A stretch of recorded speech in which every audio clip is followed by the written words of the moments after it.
한 절이 집사님의 그 순수한 마음이 함께 나누어진 느낌입니다. 정말 감사드립니다.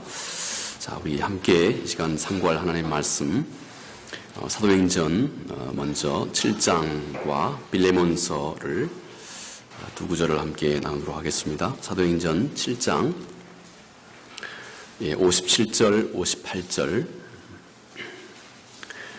스데반의 순교에 앞서 사도 당시의 사울의 태도에 대해서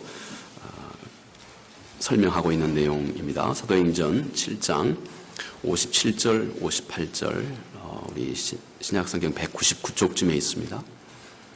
먼저 같이 함께 한 목소리 읽도록 하시겠습니다. 그들이 큰 소리를 지르며 귀를 막고 일제히 그에게 달려들어 성 밖으로 내치고 돌로 칠세 증인들이 옷을 벗어 사울이라 하는 청년의 발 앞에 두니라. 아멘. 우리 한 구절 더 보겠습니다. 뒤로 넘겨서 351쪽쯤입니다. 빌레몬서 우리 1장.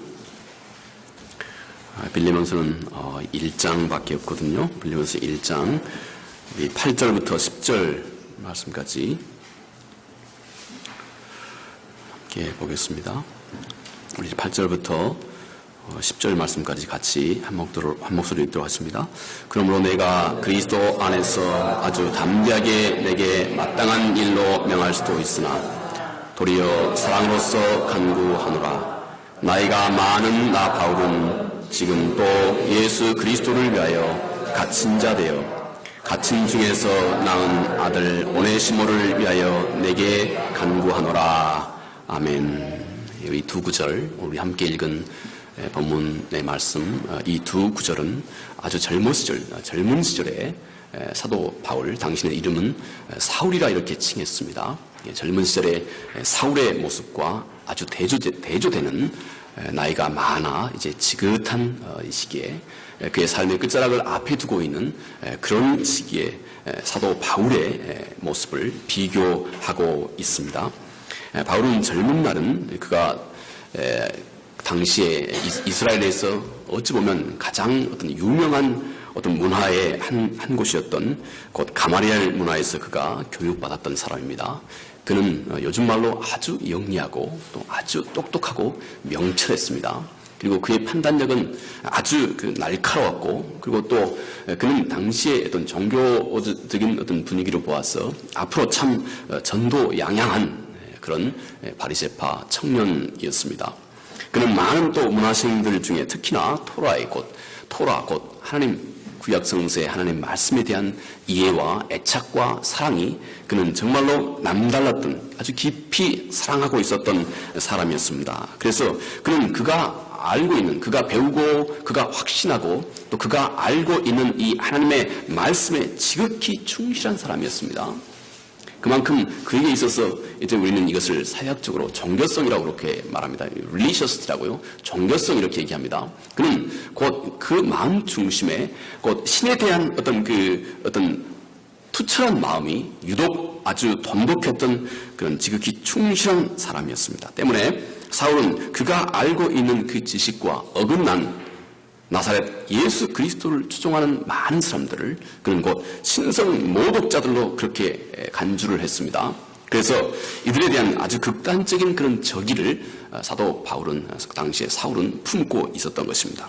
그러나 놀랍게 그가 결국은 그토록 혐오했던 나사렛 예수 그리스도를 절대적으로 추종하는 우리 주님의 최고의, 어떻게 보면 물론 최고라고 그러면 좀 어폐가 있지만 정말로 우리 주 예수 그리스도, 당시에 주님께서 가르쳤던 이 모든 하나님의 나라의 진리를 소위 체계적으로 집대성한 면에 있어서는 최고의 그런 사도가 된 것입니다. 그는 그토록 힘들어서 배우고 또 그가 그토록 심혈을 기울여서 얻었던 그 모든 종교적인 업적과 그리고 광대한 지식을 그가 예수 그리스도 그분을 만난 이후에 즉각 그는 이 모든 것을 배설물로 내어 던지게 됩니다. 그는 극적으로 부활하신 예수 그리스도 그분을 그가 만났기 때문입니다. 무엇이 사울 안에서 그런 변화를 만들어냈을까요? 네, 그리스도 그분에 대한, 그리스도 그분과의 만남입니다. 자, 오늘은 이 사도 바울의 모습을 통해서 우리가 함께 그의 젊은 시절과 또 그리고 그가 많은 세월을 흐른 다음에 아주 늙고 또 그의 삶을 마지막을 앞에 두고 있는 그 시기에 그가 어떤 변화를 가져오게 됐는지에 대해서 우리가 함께 생각해 보면서 우리의 모습을 다시 뒤돌아볼 수 있는 그런 기회를 갖고자 합니다. 먼저 그리스도에 대한 믿음, 이것은 모든 사람을 전적으로 변화시키는 능력이 있습니다. 예수 그리스도를 우리가 진심으로 만났다 하면 그것은 우리의 삶의 모든 것을 전적으로 변화시키는 능력이 그 안에 자리하고 있습니다. 사도 바울에게 있어서 예수 그리스도를 만난 다음에 그의 삶과 성품과 인격과 신앙의 변화는 거의 전인적인 것이었습니다. 그는 또 매우 아주 드라마틱했고 또 그는 일순간에 순간적으로 그의 모든 삶과 의식과 신앙과 인격이 전적으로 변했던 그런 경우입니다. 그는 예수를 따르는 자들에 대한 심각한 학대자의 사명을 가지고 그가 예루살렘 성문을 나섰습니다. 그는 예수야말로 당시에 가장 심각한 신성 모독자이고 당시 그는 사기꾼이라고 그렇게 굳게 믿고 있었습니다. 그리고 그를 따르고 있는 많은 제자들은 마치 해충과 같아서 빨리 제거해야 할 자들이다. 그는 이렇게 믿고 있었습니다. 그의 믿음이 이만큼 분명했던 것은 그가 그런 예수 그리스도를 따르고 있는 많은 자들에 대해서 아주 그 무자비한 태도로 드러나게 되었습니다. 그런데 그가 정작 다메섹에 그가 정작 들어갈 때는 그는 거의 예수 그리스도의 진실한 제자가 됐습니다. 그 사도 바울은 그가 그토록 학대했던 또 그토록 혐오했던 바로 그 나사렛 예수 그리스도 그분을 위해서 평생 그가 이제부터는 학대를 받고 고통을 받고 그를 위해서 살고 또 그를 위해서 죽는 사람이 되었습니다. 이제 사울이 바울이 된 것입니다. 예수 그리스도를 위해서 그는 그때부터 외롭고 예수 그리스도를 위해서 그는 버림받고 이제는 그가 그토록 학대했던 그분 예수 그리스도를 위해서 오히려 학대받고 그리스도 그분을 위해서 태장에 맞고 예수 그리스도를 위해서 굶주리고 그리스도 그분을 위해서 배가 파송하고 결국 그리스도 그분을 위해서 죽는 자가 되었습니다. 그에게 있어서 회심의 순간은 절대 은근하고 은밀하게 이루어진 것이 아니었습니다. 그것은 마치 폭발과 같은 것이었습니다. 무엇이 원인이었습니까? 그는 그 앞에 나타나신 예수 그리스도 그분의 나타나심, 그분과의 만남, 바로 그것 때문에 그렇습니다. 그 순간에 그는 그에게 압도적인 확신이 곧 그의 마음 중심에 밀려 들어오게 된 것입니다. 그는 그 앞에서 나타나신 그 주님 앞에 무릎을 철썩 꿇게 된 것입니다. 그는 정말로 신중하고 진지하고 그리고 아무런 주저함도 없이 그는 그 주 예수 그리스도 앞에 굴복했습니다. 성경은 이것을 즉각, immediately라고 즉각 그는 그분 앞에 굴복했다고 그렇게 기록을 하고 있습니다. 그리고 그 주께 묻습니다. 주님, 내가 당신을 위해서 무엇을 하기 원하십니까? 예수 그리스도의 나타나심 이것은 완전히 그의 생각과 그의 의식과 신앙관과 인생관과 그리고 세계관과 그의 삶의 목표를 전적으로 바꿔놓았습니다.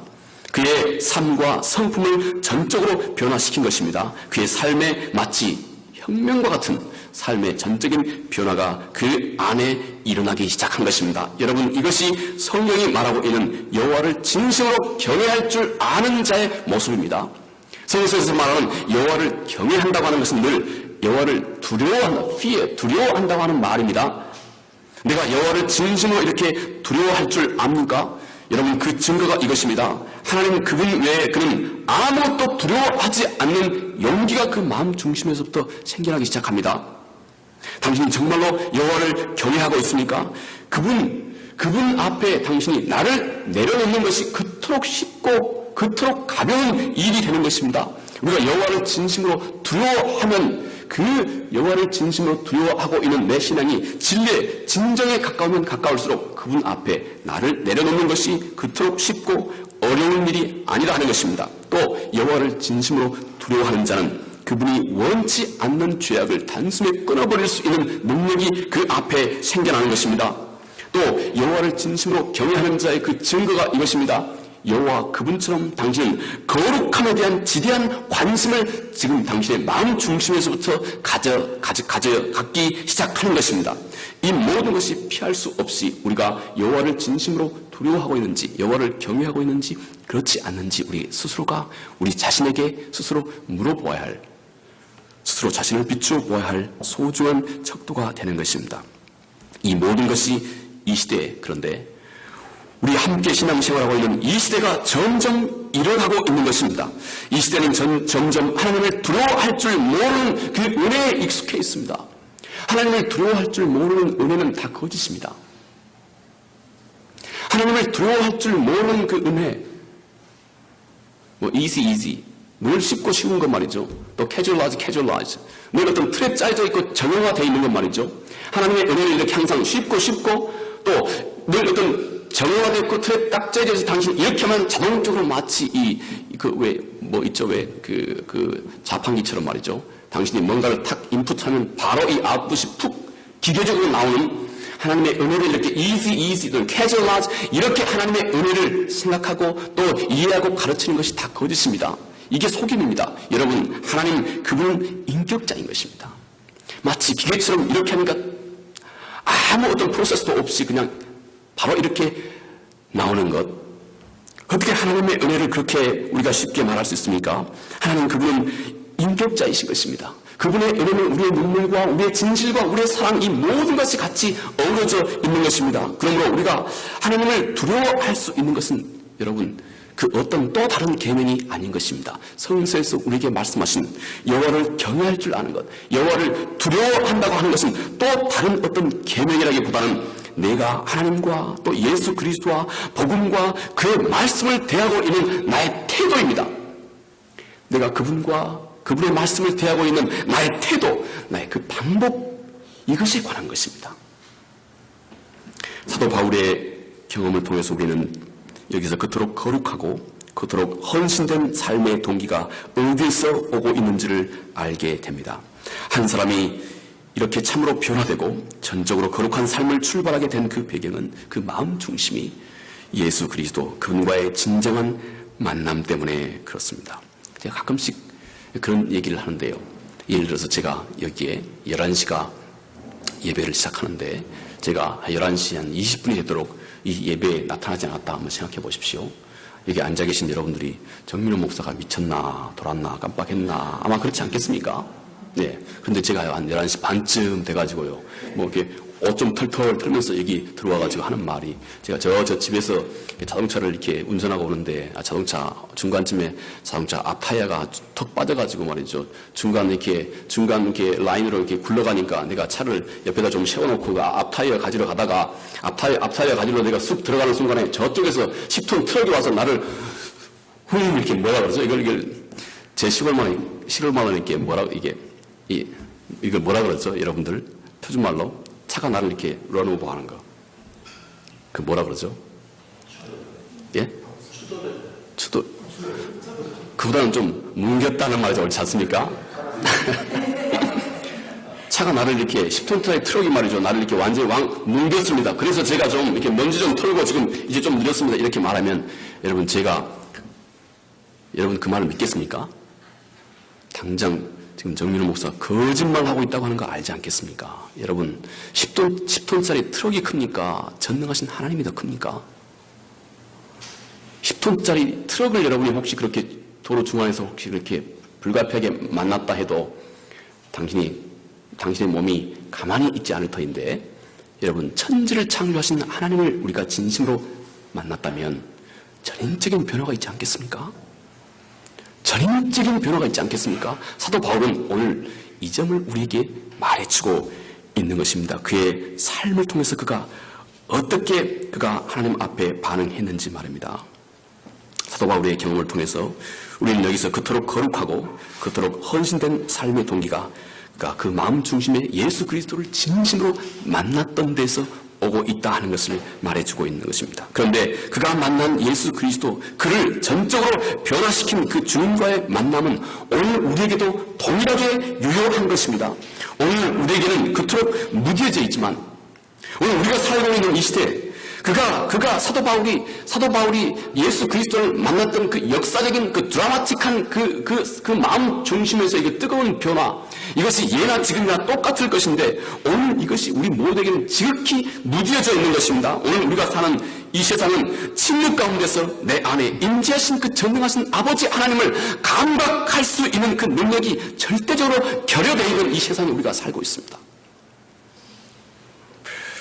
그러나 바울은 그렇게 고백합니다. 그의 아들을 이방에 전하기 위해서 그는 곧 주님입니다. 주님을 내 속에 나타내시기를 기뻐하셨다 하고 갈라디아서 1장 6절에 그렇게 하나님 그분의 은혜를 그렇게 바울이 설명하고 있습니다. 하나님께서 하나님의 은혜를 이방 땅에 전하기 위해서, 여러분 우리가 살고 있는 이 세상이 그렇지 않습니까? 우리가 눈을 들어 믿음의 눈으로 바라보면 휘어져 추수할 것이 가득 찼다고 우리 주님께서 마태복음 9장에 35절에 이렇게 말씀했습니다.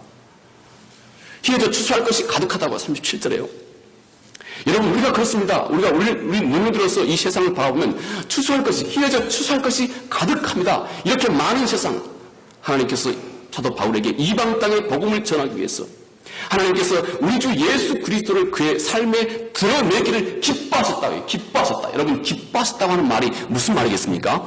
기뻐하셨다고 하는 그 말은 하나님께서 그 일을 그토록 기뻐하셨다면 왜 오늘도 안 하겠느냐 하는 말입니다. 오늘도 여전히 우리 속에 하나님 우리 주 예수 그리스도를 드러내는 그 일을 하나님께서 여전히 그 일이 우리 모두에게도 유효하다 하는 것입니다. 그토록 기뻐하셨다는 말은 오늘 우리에게도 하나님께서 그 일이 지금도 유효하다 하는 것입니다. 사도 바울에게 하나님께서 그 아들을 드러내심을 기뻐하셨다면 우리에게 역시 충만하게 능히 우리를 변화시킬 수 있는 그 충만한 능력으로 오늘 우리에게도 동일하게 예수 그리스도를 우리 안에, 우리 삶 속에, 우리의 의식 속에, 그리고 우리의 믿음 속에 드러내주시는 것을 하나님이 전혀 주저하지 않으신다 하는 것입니다. 하나님이 오히려 원하고 있다 하는 것입니다. 하나님 자신을 드러내시기를 말합니다. 지금도 예수 그리스도는 그분의 말씀에서 또 우리가 은밀히 하나님 앞에 기도하는 우리의 기도를 통해서 또 우리가 때때로 그분의 말씀을 묵상하는 그 순간에 우리 주님은 우리에게 자기 자신을 드러내시는 일을 전혀 두려워하지 않는다는, 전혀 주저하지 않는다는 것입니다. 기뻐하고 계신다 하는 것입니다. 그리고 그렇게 우리 주께서 자신을 드러내주신 이유는 이것입니다. 우리로 하여금 하나님 그분의 말씀에 진심으로 순종하고 이 땅에서 이제는 하나님 그분의 영광을 위해서 살아가는 삶을 살기 위해서 우리 마음 중심이 하나님 그분의 영광을 위해서 살아가고자 하는 마음을 우리 마음 가운데 품는 바로 그때부터 우리 삶은 전적으로 다른 삶을 살아가기 시작합니다. 하나님 보시기에 지극히 가치 있고 아름답고 이 세상에서 가장 고귀한 삶을 우리 마음속에 살아갈 수 있도록 하나님께서 우리 삶을 이끌어 가시는 것입니다. 최선의 삶을 살아갈 수 있도록 하나님께서 이끌어 가시는 것입니다. 이 일에 여전히 하나님께서 우리 주 예수 그리스도를 오늘도 사도 바울에게 드러내주시길 기뻐하셨던 하나님께서 오늘 우리에게도 여전히 드러내시기를 기뻐하신다 하는 것입니다. 우리가 둘째 함께 생각할 것은 그리스도 안에 있는 이 믿음, 이것은 어떤 상황에서도 넘치는 즐거움을 만들어낸다 하는 것입니다. 의미와 보람과 기쁨과 즐거움, 이 세상의 그 어떤 것도 막을 수 없는, 이 세상의 그 어떤 것도 제한할 수 없는 진정한 하늘의 기쁨과 즐거움을 우리에게 만들어준다 하는 것입니다. 여러분, 예수 그리스도를 만난 후에 사도 바울의 삶을 이 세상의 관점에서 객관적으로 사도 바울의 삶을 한번 비춰본다면 여러분, 이 세상의 관점으로 봤을 때 사도 바울의 삶이 성공한 삶이었을까요? 아니죠. 그럴 수 없는 것입니다. 그리스도를 만난 후에 그는 자신의 모든 것을 다 포기했습니다. 자신의 높은 학문도, 자신의 건강도, 또 자신의 행복도, 지위도, 그리고 그 인생의 삶의 안정성도 그는 모두가 다 배설물처럼 여겼습니다. 자, 바울의 고백이 이것입니다. 고린도전서 4장 9절 이하입니다. 내가 생각하건대 하나님이 사도인 우리를 죽이기로 작정된 자같이 끄트머리에 두셨음에 우리는 세계 곧 천사와 사람에게 구경거리가 되었노라. 우리는 그리스도 때문에 어리석었으나 너희는 그리스도 안에서 지혜롭고 우리는 약하나 너희는 강하고 너희는 존귀하나 우리는 비천하여 바로 이 시각까지 우리가 줄이고 목마르고 헐벗고 메맞으며 정처가 없고 또 수고하여 친히 손으로 일을 하며 모욕을 당한 즉 축복하고 박해를 받은 즉 참고 비방을 받은 즉 권면하니 우리가 지금까지 세상의 더러운 것과 만물의 찌꺼기같이 되었도다. 이것이 사도 바울이 그리스도를 만난 이후에 그가 살았던 삶의 모습이고 세상의 관점으로 보았을 때 이 사도 바울의 삶은 완전한 실패자가 아니겠습니까? 그러나 여러분, 사도 바울은 절대 그것이 전부가 아니었습니다. 사도 바울이 얻은 것을 한번 살펴봅니다. 많고 많겠지만 제가 몇 가지만 간추려봤습니다. 사도 바울의 마음 중심에는 이 세상의 그 어떤 시험이 와도 능히 이길 수 있는 강력한 신앙이 그 중심에 항상 자리하고 있었습니다. 그 마음 중심에는 세상의 그 어떤 것도 흔들 수 없는 절대적인 하나님에 대한 신뢰를 가지고 있었습니다. 그에게는 그 어떤 것도 그 마음을 점령할 수 없는 강력한 용기가 있었고 그 어떤 상황에서도 약해지지 않았던 영적인 탄력과 영적인 지혜가 그 중심에 있었고 그리고 견고한 생명력이 그 중심에 살아있었습니다. 그 중심에서 끝없이 우러나오는 아무도 모르는 충만한 기쁨이 그 마음 중심에 한없이 자리하고 있었습니다. 어떤 영적인 파도에서도 오히려 그 안에서 능히 잘 헤엄칠 수 있는 하늘의 지혜와 능력이 이미 바울의 마음 중심에 든든하게 자리하고 있었습니다. 또 진리의 빛이 그분 안에 항상 뜨겁게 불타고 있었기 때문에 그 외부의 어떤 핍박과 환난과 학대와 이 어떤 외부의 시련에도 움직이지 않는 확신은 소망과 사랑으로 그 마음 중심이 가득했습니다. 그의 삶은 온 세상의 역사에 영원히 지워지지 않는 그 놀라운 흔적을 남기게 되었습니다. 그의 삶 때문에 오늘 우리가 하나님의 마음을 이토록 절실하고 온전하고 투명하게 알 수 있게 되었습니다. 그의 전체 삶은 그가 하는 모든 일을 통해서 그 안에 계신 하나님을 이 세상 앞에 찬란하게 드러내는 삶을 살게 되었습니다. 여러분, 이것이 사도 바울이 얻은 특권이었습니다. 그는 모든 것을 다 잃은 것 같았지만 실상 그는 모든 것을 다 가진 자였다고 그렇게 그가 그의 자신의 삶을 수레하고 있습니다. 그의 삶을 통해서 하나님의 하나님 되심을 가장 잘 드러내는 통로가 됐다 하는 것입니다. 이것을 그는 특권이라고 말합니다. 예수 그리스도의 남은 고난에 참여할 수 있는 그 특권이라고 그가 그렇게 고백했습니다. 제가 우리 지난주 새벽 시간에요. 참 그 인상이 깊어서 이분의 그 예를 제가 새벽 시간에 나눈 적이 있습니다. 이 영국의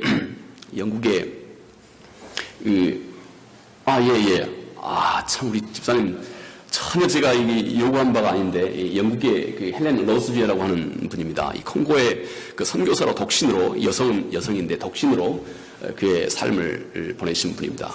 아마 이분이 1925년에 저희 아버님보다 이게 2년 후에 태어나신 분이에요. 1925년에 25년에 출생하신 분입니다. 그리고 2016년에 그러니까 작년도에 이분이 소천하신 분이에요. 이분이 아프리카 콩고에서 독신으로 이분이 그 영국의 케임브리지 대학에서 이제 의술을 전공하고 이제 의사가 됐습니다. 그래서 이제 의사가 된 이후에 콩고로 이제 선교사로 지원을 해 갔습니다. 그 당시만 해도 1900년도에니까 말이죠. 1900년도 중후반기 아니겠습니까? 그때만 해도 정말 그 열악한 그런 그 상황이었습니다. 특히 아프리카 지역은 뭐 열악하기 짝이 없는 상황이었죠. 근데 그가 선교하던 이 콩고에 내전이 일어났습니다. 내전이 일어나서 서로 그 정부군들하고 이 반란군들하고 서로 이제 싸우는 겁니다. 그러니 이 무고한 부족 사람들만, 그리고 특히 거기에 당시에 외국에 선교사로 주재하고 있었던 사람들이 그 내전을 일으키는 사람들의 정말 그 밥이었습니다. 희생자였습니다. 27명이나 그 당시에 백인 선교사들이 거기에 학살이 됐습니다. 콩고에서요. 그 지역에 자기가 섬기고 있는 그 선교 캠프에 이 반란군들이 몰고 들어왔습니다. 밀고 들어와서 이 사람을 거의 그냥 좁혀고 말이죠. 좁혀고, 그리고는 그 침대에 거꾸로 매달기도 하고, 그리고는 또 윤곽을 하고, 그리고는 이 총을 겨누어서 그의 이마에 총을 겨누면서 그 자기들이 섬기고 있는 그 부족 신이 최고의 신이다 이렇게 고백해라. 안 그러면 내가 쏴 죽이겠다 이렇게 협박을 합니다. 그때 이 여인이 그렇게 고백합니다. 나는 내가 섬기는 전능하신 여호와 하나님이 나의 하나님이시고 내가 섬기는 예수 그리스도가 나의 구세주이시다. 나는 이 진리에 대해서 변함이 없다. 단호하게 얘기를 합니다. 그리고 그 끝에 그가 속으로 하나님 앞에 이렇게 기도를 해요. 그분이 작년도에 16년에 돌아가셨어요. 그분에 대한 자료가 있겠다 싶어서 제가 이제 유튜브에서 그분의 그 자료, 크리스찬 토크를 토크쇼에 나와서 이제 그분이 우리 기독교 어떤 그 포럼에 나와서 이분이 이렇게 간증하고 있는 것을 제가 좀 들어볼 수 있었어요. 근데 그분이 그 순간에 자기 부족신이 최고의 신이다 고백해라. 안 그러면 죽이겠다고 이렇게 총구를 겨누고 있는 이 이마에다가 대고 겨눌 때 그가 하나님 그리고 예수 그리스도에 대해서 그가 고백하고 속으로 그렇게 기도했어요. 하나님 제발 이 사람이 지금 이 시간 방아쇠를 당가서 내가 딱 이 총알 한 방으로 그냥 죽게 해주십시오. 하나님 품에 갈 수 있도록 해주십시오. 그렇게 기도할 때였습니다. 그런데 그렇게 기도하고 있는데 하나님 앞에 하나님이 이런 말씀을 그에게 했어요. 너 나에게 감사할 수 있느냐? 아니 무슨 말씀입니까? 지금 내가 이렇게 힘들고 어려워서 하나님 정말 하나님이 왜 이렇습니까? 하고 하나님 앞에 항변하고 있는 이 자리에서 하나님이 또 나에게 감사할 수 있느냐? 무슨 말씀입니까? 하고 하나님 앞에 그가 대들었습니다. 그러자 하나님이 하시는 말씀이 이것이었다고 그래요. 내가 너를 일평생 지금까지 내가 너를 신뢰하고 영원토록 내가 너를 신뢰하고 있는데 너를 신뢰하고 있는 나 전능자가 너를 신뢰하고 있는 이 신뢰 너 이걸 감사할 수 있느냐? 나에게 감사할 수 있느냐? 그렇게 얘기했다고 그래요. 그가 극적으로 그 자리에서 다시 살아나게 되었습니다. 그리고 그가 그 지역을 잠시 떠났다가 그 다음에 다시 그 지역으로 다시 돌아옵니다. 그 위험이 그대로 도사리고 있는 그 옛날 자기 선교 캠프로 다시 그가 돌아옵니다. 그리고 그가 마지막 돌아가시기 전에 마지막 촬영해 놓은 것을 제가 봤는데요. 그분이 하시는 말씀이 빌립보서 3장 10절 11절 이하의 말씀을 그분이 막 버릇처럼 그렇게 되뇌이시면서 그분이 하시는 말씀이 내가 지금까지 당했던 이 모든 고난 이것이 얼마나 우리 주께 내가 감사한 일인지 모른다. 이것이 특권이었다. 특권. 내가 어떻게 예수 그리스도의 그 고난을 내가 어떻게 조금이나마 맛볼 수 있었겠느냐. 그런데 하나님께서 나에게 이 놀라운 은혜를 베푸셔서 우리 주께서 이 땅에서 십자가에 죽으신 우리 주님의 그 고난을 내가 조금이나마 참여할 수 있도록 그 주님의 남은 고난에 내가 참여할 수 있는 이 특권을 아버지께서 나에게 주셨다. 그분이 돌아가시기 얼마 전입니다. 그렇게 자기의 모든 환난과 고난이 그분에게는 특권이었다고 그렇게 그분이 고백하고 있습니다. 여러분, 저는 그렇게 생각합니다. 우리 모두가 언젠가는 우리의 삶이 이제 영원히 그분 품 안으로 돌아가는 순간이 있겠죠. 마지막 순간 말입니다. 우리 육체가 이 땅에 묻히고 우리가 영원히 하나님 품으로 돌아가는 바로 그 자리에 마지막 그 침상에서 우리의 의식이 아직 조금이나마 살아있을 때 우리 인생을 돌아보지 않겠습니까? 내 삶을 돌아보지 않겠습니까? 그때 우리 내 자신의 삶을 돌아보면서 여러분 내가 하나님 앞에서 정작 기쁘고 감사하다고 그분 앞에 말할 수 있는 게 뭘까요? 내가 믿음이 충만해서 말이죠. 3박자 5박자 축복을 하나님 앞에 구해가지고 말이죠. 하나님께서 엄청나게 큰 복을 줘가지고 내가 이 땅에서 큰 믿음 때문에 엄청 큰 복을 마음껏 누리고 살았다 하는 것이 내가 그 마지막 순간에 하나님 앞에서 정말로 내 인생을 보람있게 살았다고 말할 수 있는 최고의 자랑거릴까요? 아닐 것입니다. 내가 이 땅에서 조금이나마 이 땅에서 그리스도 그분을 위해서 내가 어려움과 그분을 위해서 내가 조금이나 불편함과 그분을 위해서 내가 조금이나마 그분의 사도 바울의 표현 골로새 1장 24절의 말씀처럼 그리스도의 남은 고난에 내가 조금이라도 참여할 수 있게 됐던 것. 내가 조금만 더 하나님 앞에 신실한 삶을 살았다면 예수 그리스도의 그분의 고난을 내가 조금만 더 동참했다면 내가 나를 통해서 한 사람이라도 더 구원할 수 있었을 텐데 그런 마음 아니겠습니까? 아마 그럴 겁니다. 그리스도의 남은 고난에 내가 조금이나마 참여할 수 있었던 것 이것이 우리의 최고의 특권인 것을 그 마지막 순간에 우리는 주님 앞에 고백할 수 있을 것입니다. 이 가냘픈 선교사의 고백처럼 말입니다. 무엇이 그의 삶을 그토록 위대하게 했습니까? 한 가지 분명한 사실은 이것입니다. 그의 삶, 그의 의식에는 끊임없이 우리 주 예수 그리스도의 그분의 함께하심과 그분의 임재를 그는 끊임없이 의식하고 있었습니다. 그가 다메섹에서 가장 처음 그리스도를 만났을 때 또 그가 훗날에 아라비아 사막에서 그리스도 그분과 독대했을 때 그때 만났던 예수 그리스도의 그 현존과 그분의 그 임재를 그는 그의 마음 중심에서 끊임없이 그 마음 중심에서 품고 지속하고 유지할 수 있는 살아있는 믿음과 신앙을 그는 가지고 있었습니다. 우리 모두의 모습이 아니겠습니까? 여러분, 그가 아무것도 아닌 것 같지만 그러나 모든 것을 어렵다고 그가 고백한 그의 신앙 고백을 제가 몇 가지만 예를 들어봅니다. 로마서 8장 37절 말씀입니다. 이 모든 일에 우리를 사랑하시는 이로 말미암아 우리가 넉넉히 이기느니라. 그는 모든 것을 다 패하고 있는 것 같지만 실상은 모든 일에 그는 넉넉히 이기는 자가 되어 있었던 것입니다.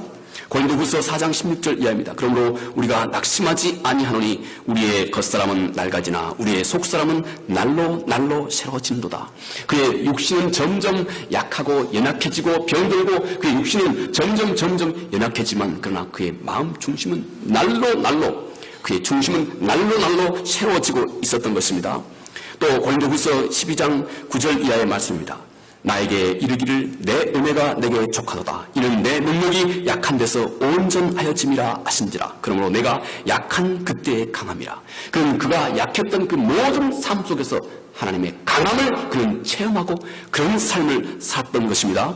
마지막 빌립보서 4장 12절 이하입니다. 나는 비천에 처할 줄도 알고 풍부에 처할 줄도 알아. 모든 일에 곧 배부름과 배고픔과 풍부와 궁핍에 처할 줄도 아는 일체의 비결을 배우느라. 내게 능력 주시는 자 안에서 내가 모든 것을 할 수 있느니라. 바울은 이런 사람이 되었습니다. 하나만 더요. 고린도후서 6장 10절 이하입니다. 근심하는 자 같으나 항상 기뻐하고 가난한 자 같으나 많은 사람을 부유하게 하고 아무것도 없는 자 같으나 모든 것을 가진 자로다. 여러분, 이것이 곧 우리의 현재와 또 우리의 미래 신앙의 모습이 돼야지 않겠습니까? 이 길에는 물론 많은 어려움이 있을 것입니다. 우리 삶에 우리가 내려가야 할 것이 많이 있을 것이고 또 우리가 포기해야 할 것들이 많이 있을 것입니다.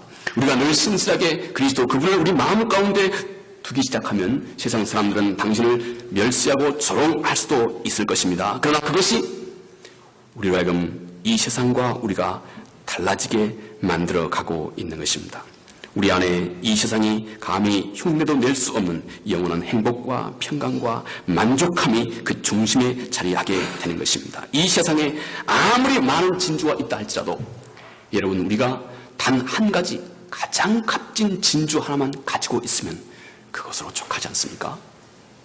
예, 우리 그리스도인은 바로 이 가장 값진 이 진주를 알아보는 자이고 그리고 그 진주를 얻기 위해서 그 세상의 많은 보화를 내려놓는 것을 주저하지 않게 되는 자인 것입니다. 어떻게 누가 이런 삶을 살 수 있습니까? 그 안에 예수 그리스도를 얻은 자, 그리고 그분의 살아계심을 늘 그 삶 가운데 끊임없이 의식하고 있는 사람입니다.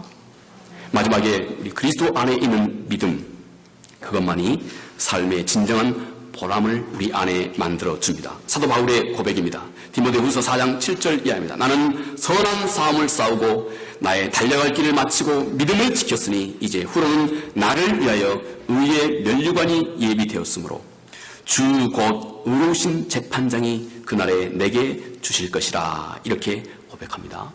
여러분, 사도 바울이 지금 자기 의에 빠져 있는 것이 아닙니다. 그런데 그 한 사람이 이 세상의 삶을 마감할 때 이 오늘 사도 바울과 같은 그런 고백을 할 수 있다고 하는 것을, 이런 고백을 할 수 있다고 하는 것을 사도 바울은 우리에게 드러내주고 있는 것입니다.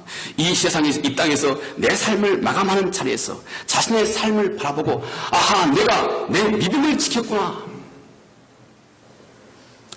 나를 의롭다 하신 그 하나님께서 그 의로우신 면류관을 이제 내 앞에 예비하고 계시는구나, 의의 면류관이 지금 내 앞에 있구나,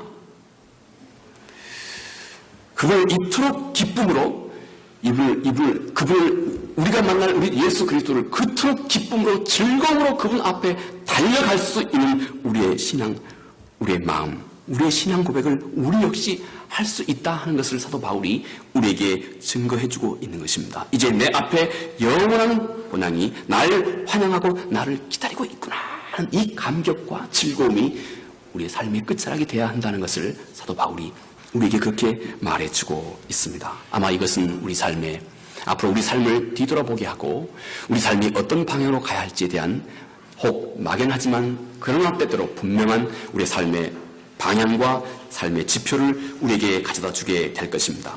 하나님의 한없는 은혜로 아직 우리 앞에 상당한 길이 우리 모두는 아직은 남아 있습니다.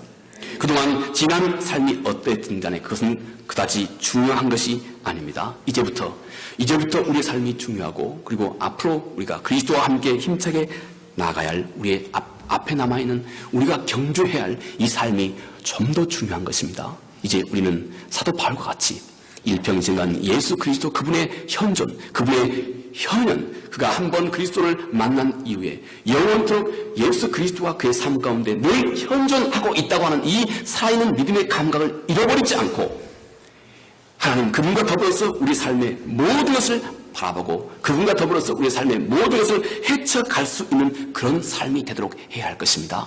더 이상 우리가 우리의 삶을 낭비해서는 안 되겠다 하는 것입니다. 무엇이든지 지금부터 그를 위해서 우리가 뭔가를 우리 마음에서부터 함께 시작해 보아야 합니다.